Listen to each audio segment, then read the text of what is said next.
Sejam bem-vindos a mais um Cubicast. Este que os fala é João Brito, seu host favorito, e estamos aqui para mais um episódio maravilhoso que você deve estar esperando, porque eu falhei uma semana. Calma, foi só uma semana, tá bom? Tá tudo bem. Esse ano eu pretendia completar o ano inteiro sem falhar nenhuma semana, mas eu tô melhor aqui do que na academia, tá? Então, eu tô indo bem. Aqui, a Smart Fit segue cobrando meu cartão tranquilamente. Tá? Bom, pessoal, eu queria dizer para vocês que estamos no último final de semana do Outubro Rosa. Mulherada, consciência, né? Homenzada, tá? Câncer de mama não acontece só em mulheres, tá bom? Fica o toque para vocês, tá? E, bom, se prevenir, cuidar da sua saúde, tá bom? Então, bom, o Outubro é rosa, mas quem tá vermelho mesmo é a AWS. Hoje ficou fora, hoje todo mundo chorou. O SIST1 tá fora. Coloca suas coisas em outro canto. Só tem essa zona naquela desgraça. Os malucos ralam pra ter sei lá quantas zonas, regiões e etc. E você deixa tudo na USIST1. Nós vamos falar sobre isso, tá? Porque o convidado de hoje, olha, nós ralamos para conseguir gravar, tá? Mas ele se dedicou muito, abriu um espacinho na agenda concorrida, achou um momento, depois vocês agradecem ele aí pelo conteúdo, beleza? Lucas Azevedo, muito obrigado pela presença. Se apresente e conta pro mundo quem é você. Fala, galera. Obrigado aí pela introdução, João. Muito legal estar aqui no Cubicast. Finalmente deu certo. Depois de 2 meses, a gente conseguiu aí um espaço, mas que bom. Eu espero que seja muito legal aí para quem vai nos assistir. Eu sei que tem conteúdo massa demais. Bom, uma pequena introdução aí, né? Eu sou o Lucas. Eu trabalho com tecnologia há muitos anos, né? Desde os meus 12 anos de idade eu trabalho nessa área de TI maluca. Comecei formatando computador, criando rede ali para Lan House ainda quando era adolescente. E de 2017 para cá eu atuo exclusivamente com a cultura DevOps. Já passei por mercado nacional, internacional, Big Tech, já fui do Airbnb, Mercado Livre, algumas startups, e tem uma bagagem bem legal aí para compartilhar a respeito de cultura, o que eu tenho visto de bom, o que eu tenho visto de ruim, o que o mercado transfigurou no meio do caminho, mas eu tô aí nessa jornada de ajudar outras pessoas agora a se estabelecerem cada dia mais na cultura. Muito bom, muito bom. Eu também tive uma carreira muito parecida com a sua, eu já fui no Airbnb, compro coisa do Mercado Livre. Muito bom. Tá bom, mas olha, pessoal, não vou embora, porque eu sou só o bocó que faz as perguntas aqui, tá bem? Então fiquem tranquilos, o conteúdo quem traz sempre é o convidado, por isso a gente sempre tem conteúdo bom aqui, beleza? E eu vou começar com uma pergunta, viu, Lucas? Já que você falou da cultura DevOps desde 2017, mas cultura DevOps vem de antes aí, né? Vem de uns trocentos anos, 2009 talvez, lá pelos meados ali, né? E os malditos 10 deploys por dia lá do Flickr, nem o Flickr não deu conta, né? O Flickr já morreu e cultura DevOps não emplacou ainda. A gente tá aqui em 2025 para falar de cultura DevOps. Mas então eu queria começar com uma perguntinha que tem muito conteúdo até aqui no Cubicast sobre cultura DevOps. Então eu queria saber sobre os seus pontos preferidos sobre a cultura DevOps. Talvez uns 2 ou 3 assim, que você, eu destaco isso aqui da cultura DevOps, é o que para mim representa, assim, sabe? Show. Não, maravilha, cara. Como você falou, faz muitos anos que é falado esse termo, né? Primeira vez, né, até um fato histórico, é a primeira vez que foi usado esse termo, né, publicamente, assim, foi numa conferência de agilidade em 2008 por Patrick Debois, e ele trazendo, né, a ideia da cultura DevOps como um solucionador ali de atrito entre desenvolvimento e operação. E eu sempre gosto de frisar que a cultura DevOps é muito interessante você entender a fundo os seus conceitos. Por quê? Justamente porque de algum tempo para cá, quando você fala de cultura DevOps, a galera já vai para Kubernetes, a galera já vai para pipeline, a galera já vai para ferramenta. E no fundo, né, não é só sobre ferramenta. É legal você aprender sobre ferramenta, é necessário, você vai utilizar muito ferramenta sim, mas ela não nasceu para isso. A ideia, quando foi transmitida sobre uma cultura, integração, agilidade, não tinha a ver sobre você criar ferramentas,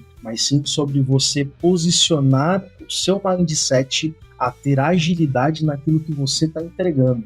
Então, é uma passada conjunta, né? O pessoal de desenvolvimento com o pessoal de operações, o pessoal de infraestrutura. Então, o primeiro ponto, assim, que eu digo que na cultura DevOps é primordial e que se a gente não entender isso, a gente vai ter muito problema, é a respeito da colaboração. A gente não faz nada sozinho. Não adianta a gente ter uma figura de um DevOps, o cara pode ser Principal, o cara pode ser Master Blaster. Se o cara vestir ali uma camisa de eu sou sozinho no mundo, o cara não vai conseguir entregar valor. Então, a colaboração é um dos pontos primordiais da cultura DevOps. A gente precisa entender realmente que quem faz o negócio, quem faz o produto, quem faz o serviço que vai ser entregue no final do dia não é apenas um DevOps, mas é um time de desenvolvimento, é um time de operações, um time de infraestrutura, um time de dados, um time de cybersec, enfim. São múltiplas equipes e pessoas trabalhando para um propósito. Então, se você tira a colaboração da cultura DevOps, se você só pensa em Argo, em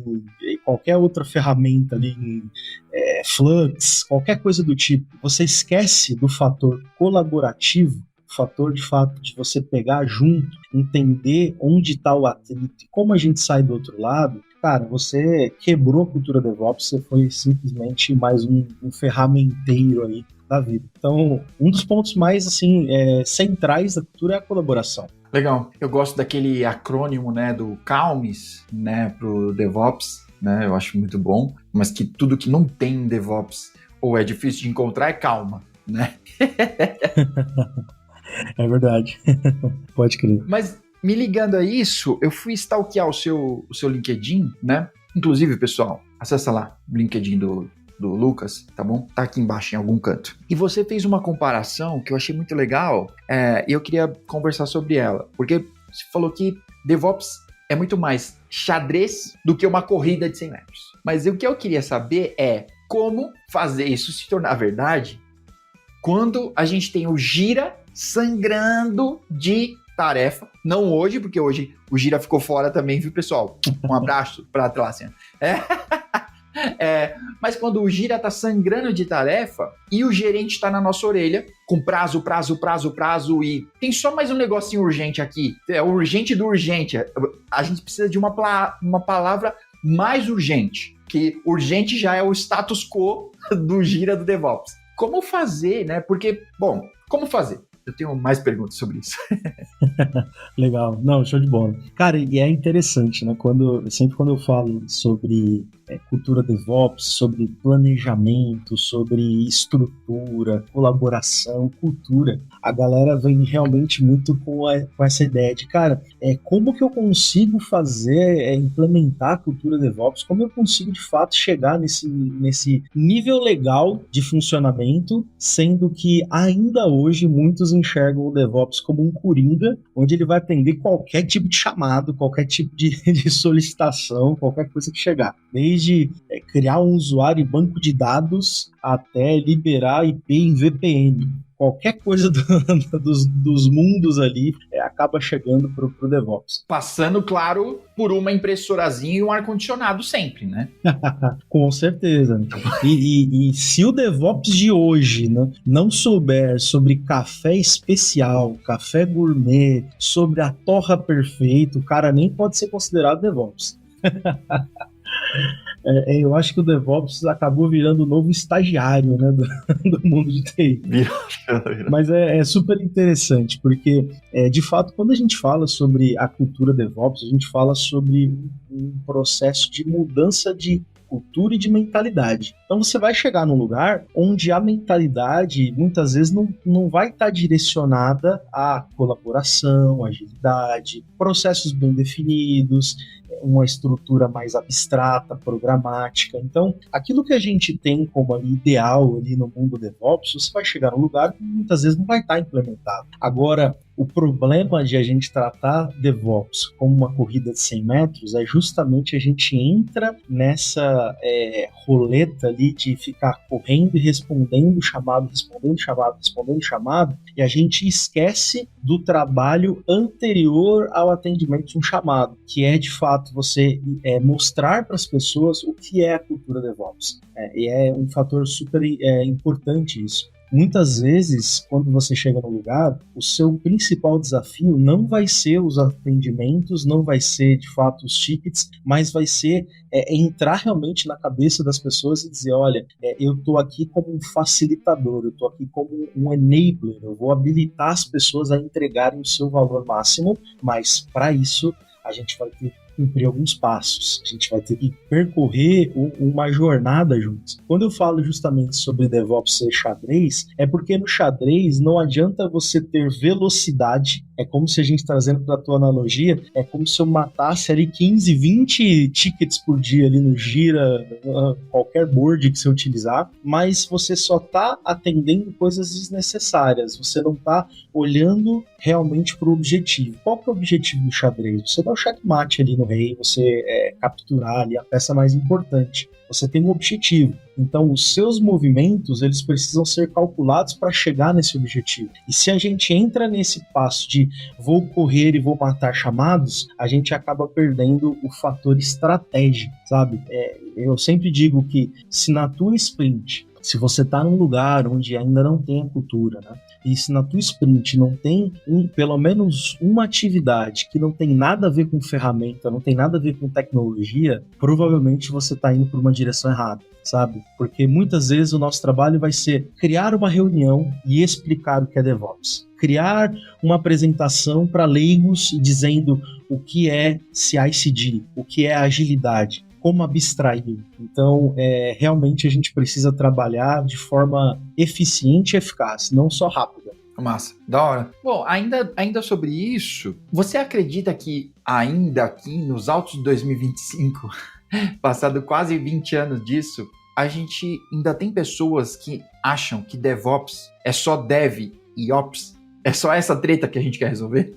E essa pergunta é muito engraçada, porque eu acho que eu tenho certeza, assim, os meus posts que fizeram mais sucesso foram posts muito simples, onde eu justamente levantava esse questionamento. Sim, em 2025 a gente tem muitas pessoas achando que DevOps, por exemplo, é uma especialização, onde você vai percorrer uma carreira de Dev até chegar no momento sênior, onde você escolhe, eu quero ser DevOps. E aí você está apto para você ser um DevOps. Ou do mesmo lado de infraestrutura. Chegou ali no coordenador de infraestrutura, começou a aprender cloud, aí ele falou, agora eu posso ser um DevOps. E não é assim, né? A DevOps, de fato, não era nem pra gente estar chamando um profissional que atua com DevOps de DevOps, mas estamos aqui, DevOps Engineer. Sim, E isso. o mais legal é que nos últimos anos ainda teve uma confusão a mais, né? Porque em 2019 eu já vi isso acontecendo. A galera falou, não, DevOps é cultura. O profissional que trabalha com isso se chama SRE. Aí não misturou tudo. Misturou SRE, misturou com DevOps. Tudo. É muito importante ainda hoje, cara. E tem pessoas que realmente acreditam e defendem, falam, não, DevOps tem que ser um cara mega especialista em algo, uma carreira X ou Y ali, mas não é cultura e tudo mais. Tem pessoas ainda hoje, inclusive tem pessoas que dizem que a cultura DevOps vai acabar com engenharia de plataforma, o que também não é uma verdade. Mas o que a gente vai escutar por aí tem muita coisa. Boa, tá bom. Bom, ainda nesse lance de que DevOps não envolve só os devs, nem só os ops, todo mundo tem que entrar nesse jogo para funcionar. E vou pegar o exemplo de hoje, né, da AWS ter uma zona fora, de que, como você disse, com tempo suficiente, o ecossistema ali daquela empresa, dos workloads, poderia ser melhor, poderia ser mais resiliente para ultrapassar um outage da AWS. E eu até vi um post bem bacana, para não dizer babaca, né, que dizia assim, quer dizer que quem é você para criticar a engenharia da AWS na sua empresinha? Eu diria, João Brito seria a minha resposta. Tá bom, eu sei que tem engenheiros astronômicos lá, Eu sei disso. E sei que eles têm dinheiro para brincar de foguete. Então, tudo bem. Mas eu também tenho certeza que tem os momentos de engenharia. Que engenharia não é a toque de caixa, né? A gente não só pega as duas coisas vão em sentidos contrários, né? A pressa e, tipo, faz um deploy agora, né, desse Kubernetes, vou usar o Kubernetes. Eu preciso de um Kubernetes para hoje. Tá bom, vai subir para hoje, né? E, olha, eu preciso de um Kubernetes production ready, né? Eu preciso de um Kubernetes à prova de balas, que a gente vai entregar um SLA aqui de, sei lá, 2 noves, nem vou falar 3, 2 noves depois da vírgula, tá? E aí a conversa é outra, né? O tempo que eu preciso para isso é bem maior, o tempo que eu preciso para planejar, para implementar isso. E eu coloco isso tudo, eu posso dizer tudo, na conta do chefe. Seja o nome dele superintendente, gerente, tech lead, CTO, um abraço para os CTOs, meus coleguinhas. Olha, tá todo mundo nesse mesmo barco. CEO, quando não... Para mim, a culpa tá tudo nessa camada. Porque vocês decidem. Vocês decidem não dar tempo suficiente para que eu possa implementar um Kubernetes em mais de uma região, se é que isso é necessário, ou não, sei lá. Mas muitas vezes a demanda chega que eu não tenho tempo suficiente de raciocinar se isso é necessário ou não. Quer saber como é para você essa questão, né, sobre priorização, sobre pensar? Cara, muito, muito interessante, acho que bem pertinente, né, hoje ainda mais com esse update da AWS, essa questão. Cara, assim, eu sempre digo que tem dois lados, né, dessa conversa a respeito de priorização. E eu sempre digo também que o acordado, ele não sai caro. O problema que a gente vê muitas vezes é que realmente tem uma pressão vinda do negócio, das cadeiras mais altas ali, acontece essa pressão mesmo, afinal, essas cadeiras geralmente têm muito mais corpo, né, no jogo a perder do que a pessoa que estaria executando ali no final do dia, né? Então realmente acontece essa pressão. Agora, o que eu sempre comento é que a gente precisa ter acordos muito bem firmados e ter clareza no que a gente está entregando. O problema que tem acontecido muitas vezes é que essa pressão ela tem sido sanada com soluções fracas, com arquitetura rasa e ninguém está sabendo disso, né? Eu sempre brinco, né, que o problema do DevOps é que às vezes ele tem medo de falar não ou tem medo até de se posicionar. E óbvio, né, a gente tá falando aqui de uma comunicação assertiva, não é você falar não vou fazer, né, não quero saber, não vou fazer dessa forma. Não é assim. Mas a gente precisa estar ali realmente apoiando essas cadeiras mais altas, essa diretoria, de informações, de pontos positivos, negativos, de riscos, e se a gente assume um risco, a gente vai até o final segurando o que pode acontecer ou não, né? E aí até um princípio da AWS, Disagree and Commit. Você pode até discordar, mas se a gente entendeu naquela reunião que subir um Kubernetes em um dia é o melhor para o momento, ainda que a gente possa estar descoberto em auditoria, em segurança, em resiliência, mas se a gente entendeu, cara, é o melhor para o negócio, é o melhor nesse momento, ok. Isso quer dizer que se no dia seguinte a gente sofrer um ataque, eu não vou virar para o meu DevOps e falar, cara, a culpa é sua, resolve aí. Eu não vou, assim como eu não vou virar para o meu gestor e vou falar, tá vendo, é problema seu, você que assumiu. Cara, a gente vai estar junto ali no bar. Uhum. Agora, eu sempre gosto de trabalhar muito com as possibilidades e com as probabilidades. Então, se a gente vai subir algo que não é o melhor dos mundos, qual que é o prazo que a gente vai ter para deixar isso melhor? Qual é o planejamento que a gente vai ter para chegar num lugar estável? Que a gente possa ficar tranquilos e dormir sem esperar receber uma ligação aí do PagerDuty de madrugada. Uhum. Então a gente precisa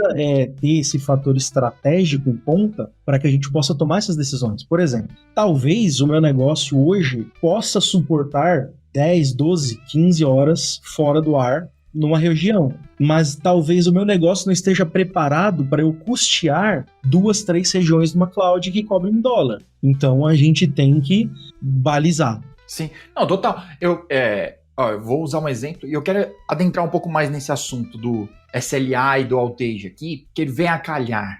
Porque eu gosto muito desse seu exemplo. Eu vou dar um exemplo aqui e olha, pessoal do Mercado Livre, eu amo todos vocês. Só vou usar como exemplo porque eu tentei usar o app hoje e tava falhado, beleza? É só por isso. Mas se quiser me mandar o cupom de desconto aí, é nós também, tá? Mas, ó, o lance é, alguns negócios sobrevivem tranquilamente com uma página de estamos em manutenção. Cara, não vai acontecer nada com o negócio desse maluco. Vou dizer, sei lá, um consultório de psicologia. Vai deixar lá, olha, nosso site está em manutenção, tá? Volta daqui a pouco, sei lá, tá? Ou hoje vai ficar fora. Cara, não importa. Tudo certo. O job vai continuar tranquilo. Job não pode mais. O trabalho, né? O pessoal vai pensar outra coisa. Pessoal, tô falando de trabalho. Ó, o horário. A menos que você esteja ouvindo esse Cubicast de madrugada. Por falar nisso, um abraço para todo mundo que escuta o Cubicast lavando louça. Esposas que estiverem ouvindo os seus maridos lavando louça, ouvindo o Cubicast. Incentive a lavar louça e a ouvir mais Cubicast. Me perdi aqui. Ah, já sei. O negócio. Agora, o Mercado Livre não ia sobreviver. O Mercado Livre não pode pôr uma status page e, tipo, a gente tá fora e não tem nem como dar a desculpa, né? Tipo, a gente tá fora por causa da AWS. Cara, não é desculpa que se entregue, não vai colar. Nenhum usuário vai aceitar isso. Sim. Né? E outros serviços, né? Serviço que eu pague, porque o Mercado Livre não é um serviço que eu pago, né? No sentido de, tipo, sei lá, o meu streaming favorito, né? Vai estar fora e vai deixar só uma status page. Ah, eu tô fora por causa da AWS. Amigão, eu não pago a AWS. Não me importo que você tá na AWS. Tá, depois de falar tudo isso, me parece que as camadas de gestão não estão cientes da quantidade astronômica de dinheiro que precisa para aumentar um 9 no SLA. Não é verdade? O que você acha? Sei lá. Sim, faz total sentido, cara. E até legal que você trouxe, né, esse exemplo do Mercado Livre, né? Eu passei por lá recentemente, né? Estava ali numa cadeira de TAM, líder técnico de um time de TAM do Fury, da IDP deles. Ah, da hora. Foi uma experiência super legal, super enriquecedora. Conheci muita gente boa lá dentro. Massa. Sabe, eles vão estar aqui, ó, um spoiler pra quem tá assistindo esse episódio, hein? A turma do Fury vai estar aqui, acho que no próximo mês ainda, tá? E a gente vai só falar sobre o Fury. Se preparem. Mas diz aí. Tava lá no Fury. Top demais. Então, realmente, assim, e é legal porque, assim, eu vi um trabalho intenso lá dentro sendo feito a respeito de resiliência. E por que eu digo isso? Porque existe um fator que, para muitos negócios, ainda não existe, que é o fator reputação. E esse fator é muito, muito interessante, e quando você chega nesse nível que o Mercado Livre está, ele é muito mais impactado por causa de cenários como esse, né? Então, por exemplo, níveis de criticidade, né? Cara, teste, medium, high, e surgiu um nível de criticidade que é business critical. E ele não fala a respeito de uma BU específica, mas é a respeito da reputação do negócio. E quando a gente oferece um serviço, ou quando a gente está hospedando algo, servindo pessoas a nível de Mercado Livre, a nível de Airbnb, por exemplo, coisas desse tipo worldwide, a gente precisa realmente ter um enfoque muito grande que a cultura DevOps leve essa mentalidade de resiliência, eficiência, agilidade para onde precisa ser levado. E o que você está dizendo é justamente, cara, às vezes não está tão claro o quanto custa a resiliência, mas aí eu também fico pensando muito a respeito de como você está enxergando resiliência, sabe? Por quê? Muitas vezes o que acontece é que você tem o seu serviço impactado, mas você consegue manusear de alguma maneira. Então, por exemplo, imagina que a AWS realmente caiu hoje totalmente, cara. Beleza, a gente tem como transportar todos os nossos serviços da AWS para Azure hoje? Ah, não tem. Ok, a gente consegue transportar todos os nossos serviços da AWS na região que está afetada para outra região? Cara, ok, a gente consegue, mas vai demorar um dia. Ok, beleza. Esse um dia, se eu ficar fora, quanto que eu perco? E aí essas contas têm que entrar na ponta do lápis, não a respeito somente de faturamento, mas posicionamento de mercado, time to market, tudo isso. Então, realmente é muito importante esse fator resiliência, e quando você chega num certo nível, a expectativa das pessoas é que aquela a disponibilidade esteja ali. Então, por exemplo, hoje, cara, tu entrou no aplicativo do Mercado Livre e falou, cara, eu quero comprar, indiferente se a AWS está fora ou não. Até porque se você fosse tentar entrar na Amazon, provavelmente você ia ter mais problema.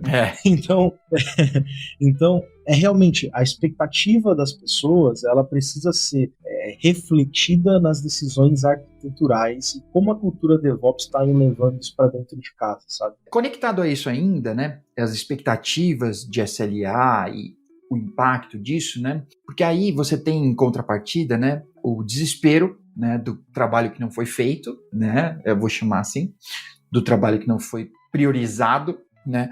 Porque eu acho que, no geral, grande parte dos técnicos sabem que existe algo mais para fazer, né? Sabe que existe algo mais do que, não tinha nada mais do que eu fazer, né? Só o backup. Acho que todo mundo já sabe que em 2025 tem muito mais coisa além do backup para fazer. Mas, então, dizendo que isso não foi priorizado o suficiente para já estar pronto hoje, talvez, na linha do tempo, tenha alguma empresa que, tipo, tava para terminar o negócio sexta e não deu, e hoje, infelizmente, o Murphy te pegou, sinto muito, mas grande parte dos que ficaram fora hoje não priorizaram o suficiente para poder estar no ar. E aí, hoje já não adianta mais. Hoje não tem correr, não tem nada, tem torcer, orar pela AWS, né, e torcer para, cara, tudo voltar o mais rápido possível, né, você ter o menor impacto possível.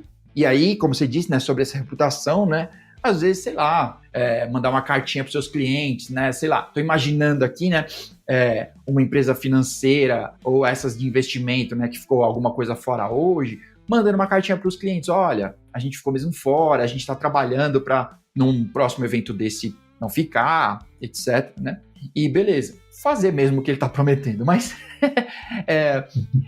pensando nesse lance desse outage ainda, quais estratégias que você tomaria, Lucas? Ou algumas opções de estratégias, talvez, a gente pode conversar sobre elas. Não sei, se você quiser citar 2 ou 3 opções de estratégias para escapar, né? Então, o outage de hoje é esse, né?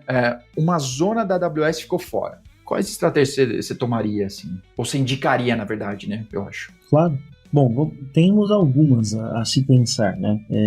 Eu sempre gosto de, quando a gente fala sobre resiliência e tudo mais, e sobre pensamento de disaster recovery e tudo mais, eu sempre coloco uma cartinha na manga que muitas vezes as pessoas acabam não enxergando, assim, e que faz muito parte do jogo, que é a questão do vendor lock-in. Ou seja, você precisa entender quando você está construindo o seu produto, o seu serviço, as decisões que você vai tomar, se você vai ficar refém ou não de X vendedora, de X marca. Se você construiu, por exemplo, vai dar um exemplo, se toda a sua stack de IAC, de infra como código, foi escrita em CloudFormation, cara, não adianta. Se a AWS explodir hoje, você vai ter que pedir lá pro chat GPT converter tudo para Terraform para usar em outra cloud, porque você não tem o que fazer, você se prendeu, né? Ou seja, se o seu produto, por exemplo, ele vive em algo muito específico de uma marca, de um provedor de serviço, você está se tornando refém do que acontece com esse provedor.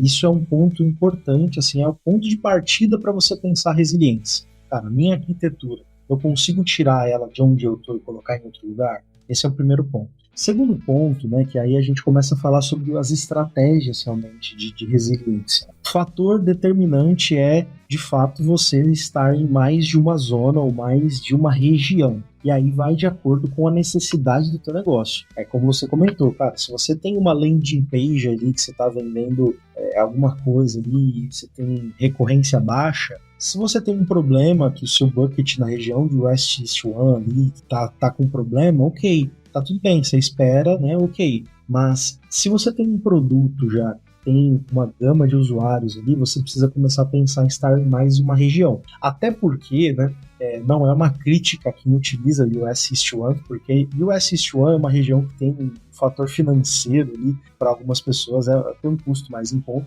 mas historicamente é a primeira região da AWS. Então tem muitos serviços que nasceram ali e muitos serviços que estão interconectados. Então, por exemplo, você vai subir uma CDN em outra região, você precisa que o seu certificado seja válido em US East 1, porque ela é a central ali onde a CDN vai buscar os certificados matriz. Então você precisa começar a entender pela criticidade do seu negócio o que você vai utilizar. Por exemplo, estratégia multirregião é uma estratégia muito legal, mas que custa um valor considerável. Por quê? Porque não é simplesmente você subir um Kubernetes aqui e você subir um Kubernetes aqui. Você precisa entender que os dois vão trabalhar em conjunto. Se realmente estão trabalhando em conjunto, como você vai fazer para que a comunicação entre esses dois aconteça?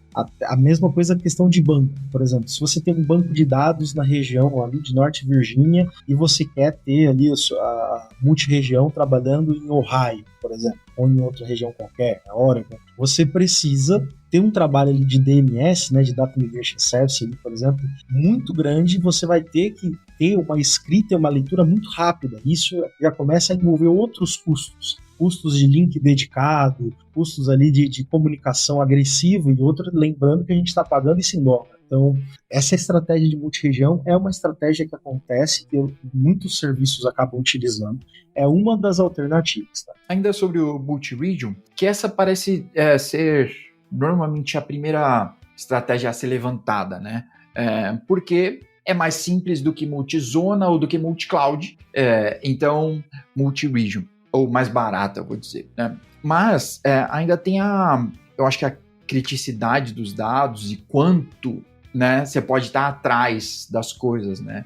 Porque, bom, se a gente falar de Kubernetes, por exemplo, esse problema nem foi resolvido, né? Federação já está na versão 2 e não foi resolvida, vai lançar a 3 e olha, eu não aposto minhas fichas nela, porque é muito complexo, né? E latência é uma coisa muito dolorida para o Kubernetes e para sistemas distribuídos, né, no geral. Então, normalmente vai se levar primeiro em conta a grana, né? Mas a grana nem é o único dos top fatores mais complexos, né? O problema técnico é tão caro quanto pagar a nuvem que você está querendo. Então, multi-region não é tão trivial, né? Eu diria. Sim, com certeza. E tá fazendo um apêndice aí, né? Geralmente a galera começa com multizona, porque multizona é mais barata do que multirregião. Falei o contrário. Porque você tá na mesma região, mas você tá em data center diferente. Acabou apertando, tranquilo. Então, assim, mas nesse caso de hoje, por exemplo, você seria afetado da mesma forma, foi a região inteira de Norte Virginia. E realmente, você tocou num ponto muito importante, porque a técnica não é simples de você conduzir sincronicidade entre regiões diferentes, porque você precisa de altas taxas de velocidade e muitas vezes inteligências em gerir control plane e data plane, em que muitas vezes as tecnologias que você ainda não está pronta para isso. Então, como você vai fazer? E aí entra um dos outros riscos de você pensar muito e você acabar querendo resolver todos os problemas do mundo, que é o over-engineering, que esse a gente pega aqui em todos os lugares. Então, cara, mas beleza, Kubernetes não resolveu federação ainda, mas eu vou criar um script shell que ele vai rodar a cada 5 segundos, ele vai copiar todo o etcd e vai fazer... Medo. A palavra é medo. E eu já caí em muitos cenários assim, e cenários inclusive que acontecem no inverso, que você chega assim, o produto é simples, a taxa de utilização não é ainda agressiva, mas foi construído uma espécie de hidra ali com várias cabeças ali que você não sabe o que está acontecendo por debaixo, porque alguém pensou que um dia um hacker iraniano ia entrar de madrugada e ia fazer um caos na sua infraestrutura, sendo que você atende 5 pessoas por semana. Uhum. Então, realmente, tem que dosar muito bem o que você vai usar de estratégia. E esse é um ponto, até, João, comentando, que eu vejo muitas pessoas, muitos profissionais de DevOps, quando chegam em empresas que ainda não têm uma maturidade de resiliência, mas estão caminhando para obter essa maturidade, acabam indo muito rápido, porque viram alguém falando que era muito legal, que é o Disaster Recovery. Cara, a gente tem a comunidade DevOps, né? E aí, fazendo um gancho aí, comunidade DevOps no Discord. Hoje a gente está com mais de 1.100 pessoas lá, um lugar para tirar dúvidas e tudo mais. É bem legal. E lá, cara, chega muita gente que está estudando, gente que está ali no seu cargo de júnior para pleno, perguntando, cara, como que eu faço DR? Como que eu faço DR? Eu quero criar meu IAC aqui multi-cloud, eu quero subir na AWS, apertar um botão e subir na GCP. E a primeira coisa que a gente fala é, calma, respira. Esse botão não existe, querido. Exatamente, cara. Nem o Terraform sabe como fazer as coisas assim. Calma. A gente vai chegar lá um dia, né? Mas respira um pouquinho, toma um café. Qual que é o problema? Você tem log hoje? Os seus desenvolvedores sabem o que está acontecendo? Não sabem. Então, por que você está querendo resolver um problema que você ainda não tem? Calma. Então, realmente, tem que se pensar muito para você não acabar aderindo a uma estratégia. Em momentos como esse, cara, eu tenho certeza que essa semana vai ter task em sprint de DevOps a rodo. Procurar estratégia DR. A gente precisa sair da AWS, a gente está em risco. Calma, respira. Sim. Aí toma uma decisão. Boa. Tá bom. Eu te interrompi aquela hora, você estava falando da estratégia de multi-region, né? Que outra estratégia poderia ser uma boa para adotar aí? Legal. Existem algumas estratégias que, dependendo da arquitetura, você consegue adotar. Por exemplo, se o seu serviço ali é um website ou um serviço web que você tem ali, sei lá, mais consumo do que ingestão de dados, por exemplo, você pode pensar numa estratégia de DR visando ali através da sua CDN. O que acontece muitas vezes ao invés de eu expor, né, o endereço da minha cloud, eu pego alguém intermediário ali, muita gente utiliza, por exemplo, Cloudflare para CDN, onde eu aponto o meu tráfego, mas em caso de falha, eu consigo fazer um redirecionamento para outro lugar. Como eu disse, se o seu produto ele é muito mais sobre questão de consumo, vou dar um exemplo, você tem um streaming, não é todo dia que sai filme novo, não é todo dia que sai episódio novo. Você pode mudar a capa, banner, você pode fazer todo um trabalho ali de personificação, mas, cara, Titanic vai continuar sendo Titanic aqui na Amazon e aqui na GCP. Então, o que você pode pensar é em estratégia justamente de direcionar o teu público de acordo com o falha. Então, cara, se eu tenho um problema na AWS, beleza, eu tenho essa massa de dados que é consumida aqui, que é estática, replicado em outro provider, e eu direciono isso com ali uma CDN fazendo o envio para um ponto geográfico mais perto e disponível da pessoa.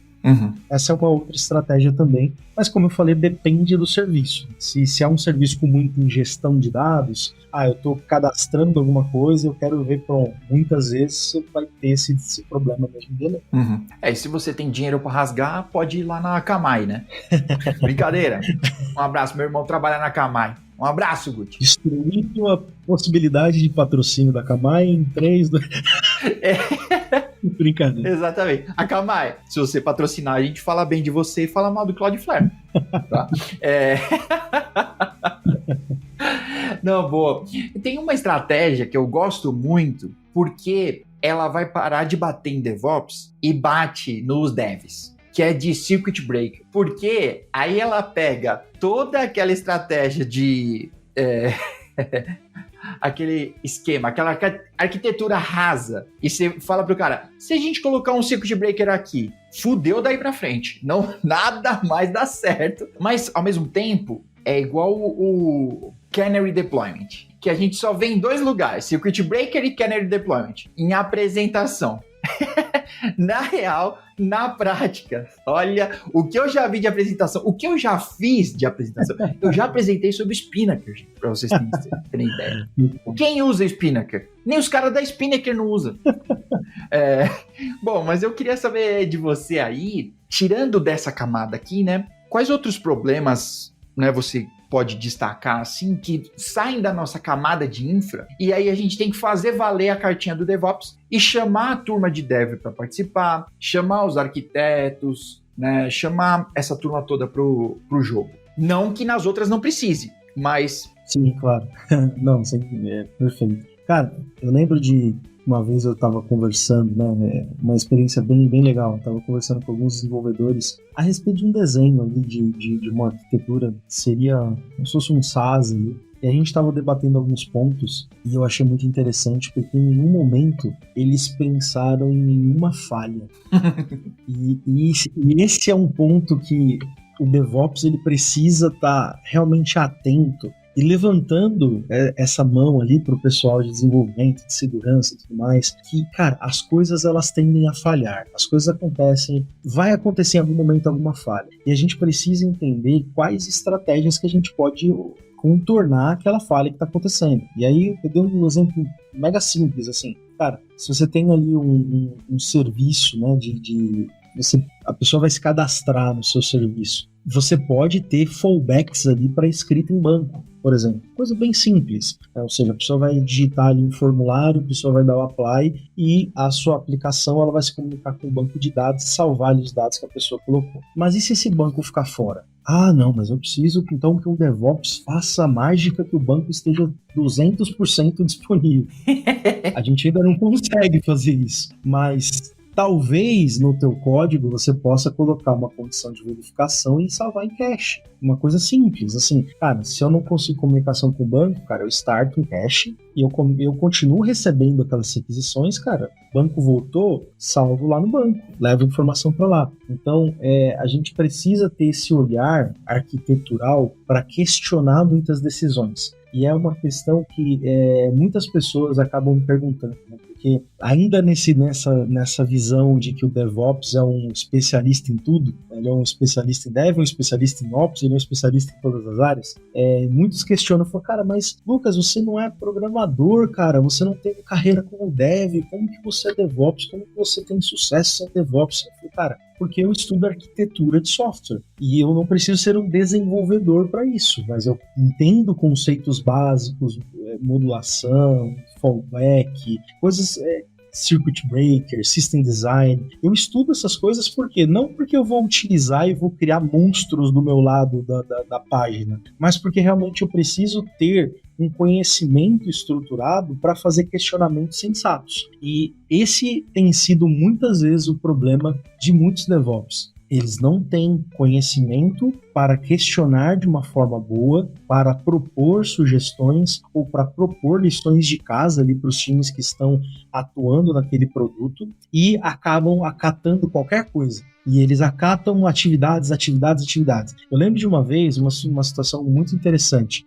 A gente tinha um problema de performance numa aplicação mobile de um grande nome aí do fast food. E eu era tech lead de um time de DevOps e a solicitação que chegou para nós foi a seguinte: a gente precisa de um Kafka na AWS. Aí a gente, beleza, ok, né? A gente subiu aqui com o Terraform rapidinho. Mas para quê? A gente vai resolver o problema de performance do aplicativo X. Com Kafka? Com Kafka. Quem deu essa sugestão já colocou um Kafka no ar? Provavelmente não. Exatamente. Mas justamente chegou, você que tem conhecimento, você já viu que, cara, tem alguma coisa errada nesse cenário. Mas enfim, beleza. Aí, o que a gente fez, né? Eu ali como tech lead, junto ao meu gestor na época, cara, a gente chegou e falou, cara, beleza, a gente tá com a atividade X aqui, a gente pode marcar uma reunião para falar dessa atividade? Claro, beleza e tal. E a gente foi e chamou a galera que estava envolvida, que tinha pedido e tudo mais, e eu levei um principal de engenharia que tinha ali do nosso lado. Eu trabalhava na época numa empresa que ela vendia DevOps, né? Então você contratava ali um pool de horas e tudo mais. E a gente foi nessa reunião e, cara, foi maravilhoso, assim, foi muito engraçado. Porque, assim, eu dei uma introdução na reunião, né? Meu gestor ali também. E aí a pessoa que propôs isso, né, começou a falar, não, olha, vou desenhar aqui para vocês. Pegou uma lousa, colocou um Kafka no meio da aplicação. Esse é o problema aqui, a performance, cara, eu não tô sabendo tratar, tal, beleza. Aí esse principal que a gente tinha levado, cara, ele só falou, cara, você vai atrapalhar a performance em 10 segundos. Como assim? Vai atrapalhar cada requisição em 10 segundos. Eu falei, vou te mostrar. Aí ele levantou. Cara, deu uma aula pra gente ali no dia. E justamente assim, a gente saiu de lá entendendo. Falei, cara, o problema aqui não era que eles não conheciam tudo mais, mas eles acreditavam que aquela era a solução mesmo. Eles não estavam sendo maliciosos, maldosos, a gente quer que esse pessoal trabalhe. Cara, eles acreditavam porque provavelmente viram algum vídeo na internet falando a Kafka vai resolver seus problemas. Era do Nubank, né? Falando que o Nubank usa Kafka. Brincadeira, Nubank. Me dá um crédito lá que eu retiro isso que eu disse. Muito bom. E aí, justamente esse é o ponto, cara. A gente, como DevOps, a gente precisa estar com essa antena ligada, esse olhar de arquitetura, para a gente poder questionar, e questionar de uma forma tranquila, saudável. Cara, a gente saiu dali da reunião com um destino e a gente conseguiu aumentar bastante a performance e foi bem legal, assim. Mas esses pontos a gente precisa tomar bastante cuidado, cara. Senão o DevOps ele acaba sendo simplesmente mais um solucionador de casos ou um resolvedor de ticket e perde o fator estratégico. Nossa, que legal. Esse exemplo, eu acho que você ilustrou completamente assim o que é DevOps, né? Porque alguém teve uma ideia que para essa pessoa podia parecer tipo, mano, inventei a roda aqui, minha promoção vai vir agora que vocês vão ver. Mas que o mais legal é que todo mundo saiu da reunião com um resultado, né? Tipo, olha, eu aprendi mais uma coisa, né? A gente teve uma troca aqui, né? Acho que como você falou lá no início, né? Pô, a gente teve uma troca. E aí valeu, né? É para isso que tem time, né? Senão para mim não faz sentido, né? Senão poderia ser o eu time, que é o gênio ali, que ele determina tudo e ele tem todas as boas ideias, né? E obedeça cegamente o que essa pessoa disser. Então, dá um computador na mão dela e manda ela fazer, ué. Não existe essa pessoa. Cara, e vou falar pra você, infelizmente, assim, em muitos lugares que eu já passei, clientes que eu já atendi, tinham pessoas que eram endeusadas nesse nível. Conheço. Sabe? Pessoas que a gente até brincava, né? Falava, cara, super-herói, assim, essa postura de super-herói. Vou chegar e vou te salvar.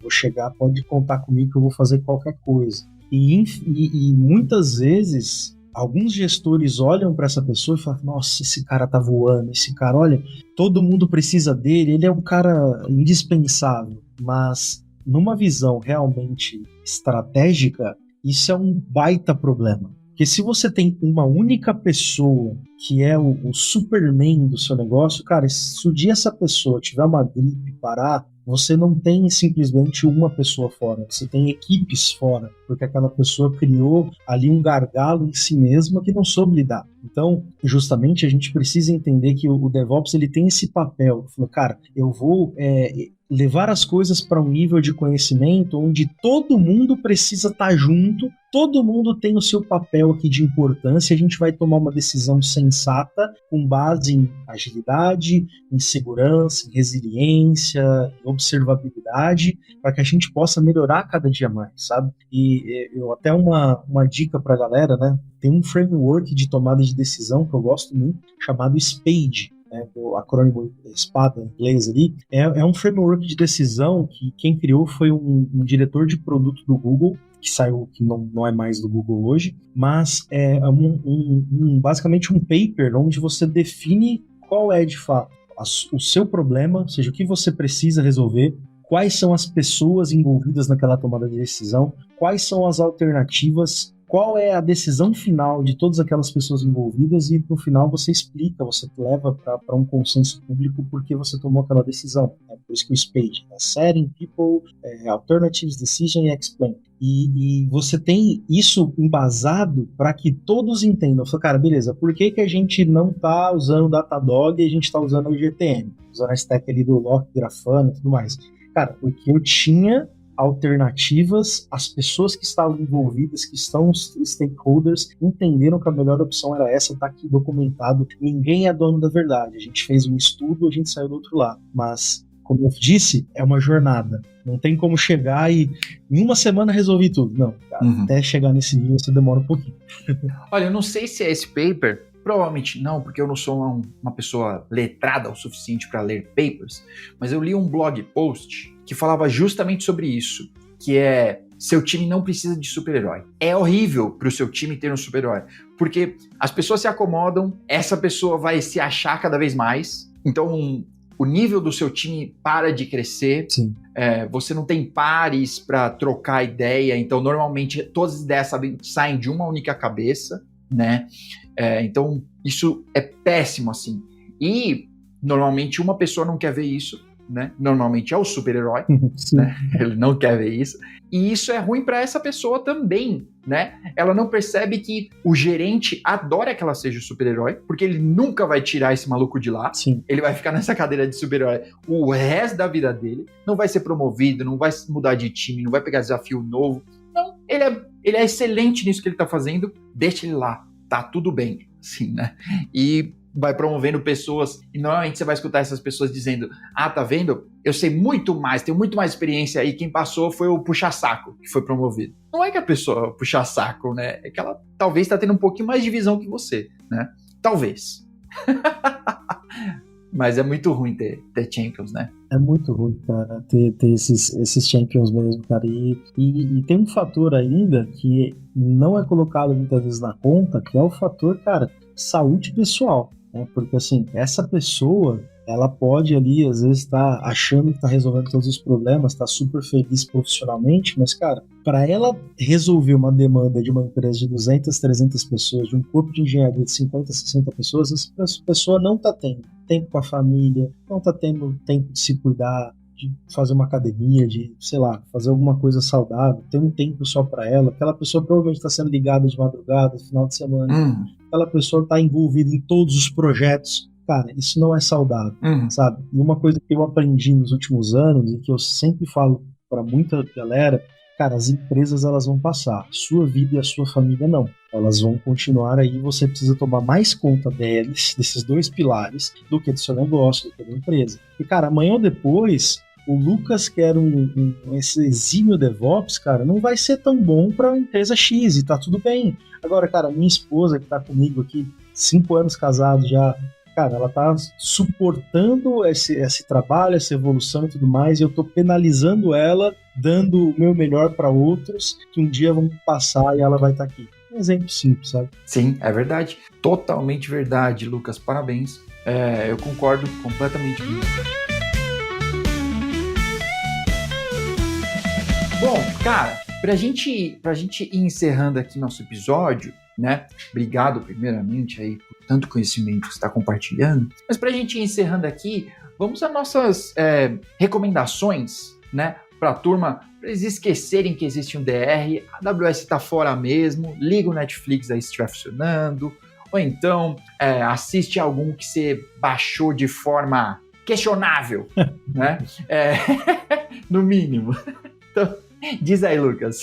Cara, eu vou te falar, ultimamente eu tenho assistido algo que é bem antigo, mas eu tive acesso agora, que é o Adventure Time, A Hora da Aventura. Cara, é um desenho muito legal, cara, e meu atual líder, né, ele tem umas tatuagens dos personagens, do Jake, do Finn, e ele falava, cara, você precisa assistir, você não acredita, você não assistiu ainda, cara. E é um negócio que tem me prendido, assim, acho muito legal. É um desenho, mas que não é para criança. É um desenho com uma temática bem adulta ali, tem temas bem sérios e muitos questionamentos sociais ali. A vida é muito louca dos caras ali do desenho, mas é bem legal. É uma coisa que eu recomendo, assim, pra distrair bastante, cara, de muito time. Uma outra coisa também que eu sempre recomendo, cara, é você se apegar ali à sua fé, sabe? Eu sempre digo que isso é algo maravilhoso, assim, que sustenta em várias áreas. Hoje eu sou cristão, protestante, né? Envolvido na minha igreja, eu sirvo na minha igreja, eu sou pastor auxiliar aqui do ministério onde eu sou envolvido e, cara, como isso tem me ajudado, cara, tanto no profissional quanto no pessoal, e isso alivia a tensão, muitas vezes, das pipelines quebrando, dos problemas de Kubernetes, você tá ali junto com aquilo que você acredita, sabe? Muito bom. Que massa, que legal, Lucas. Obrigado pelas dicas aí. Entendi. Eu quero dar uma dica de um filme aqui, pessoal, que é o que eu fui enganado. a este filme, assistir, né? Às vezes eu tenho isso com a minha esposa, né? Tipo, a gente gosta muito de ir ao cinema, e aí, tipo, às vezes não é toda hora que tem um filme da Marvel, né? Não é toda hora que tem um filme que você sabe o que é.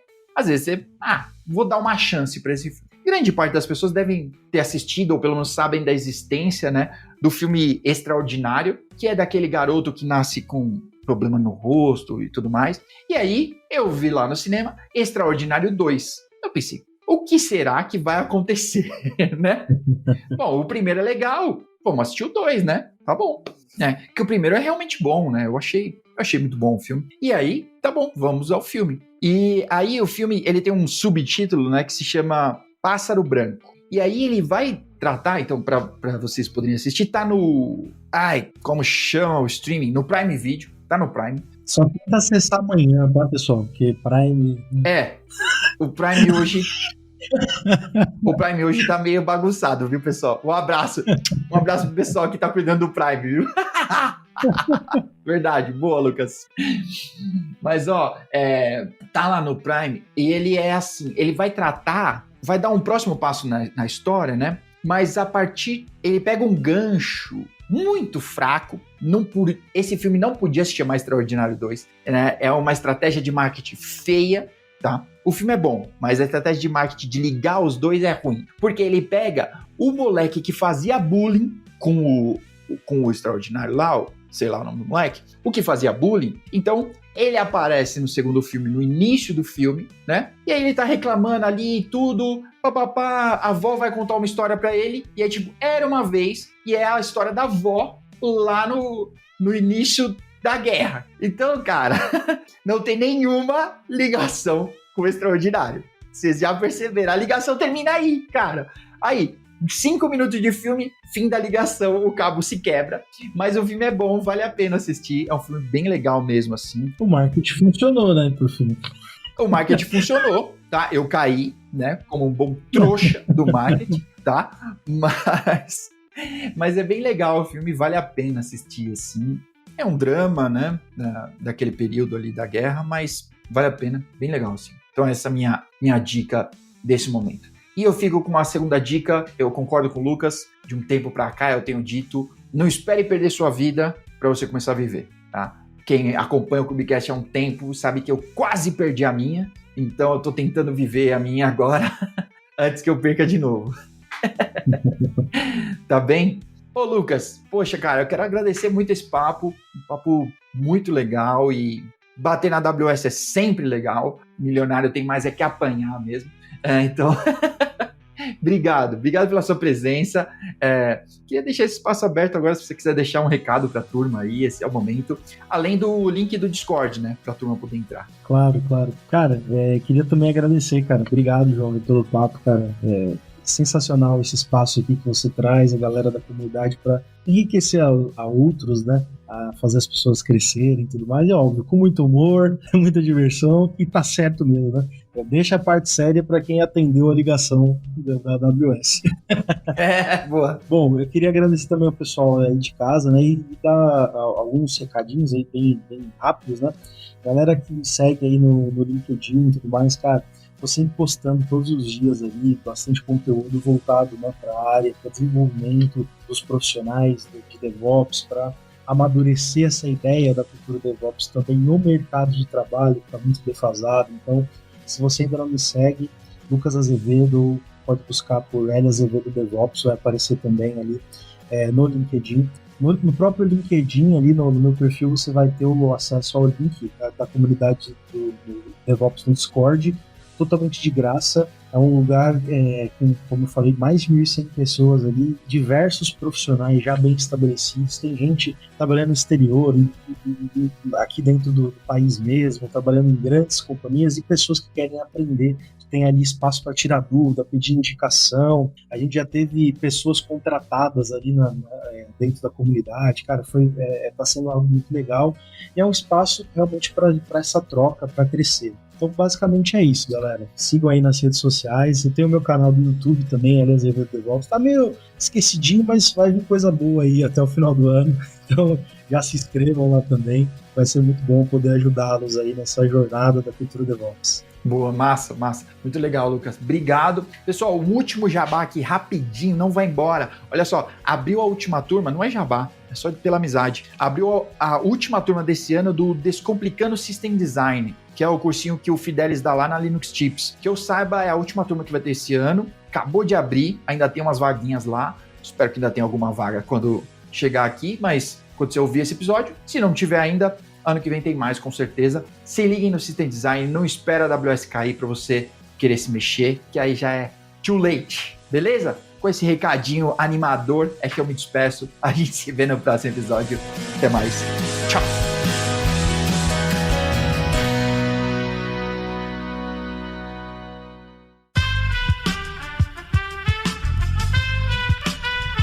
Esse podcast foi editado por Aerolitos Edição Inteligente.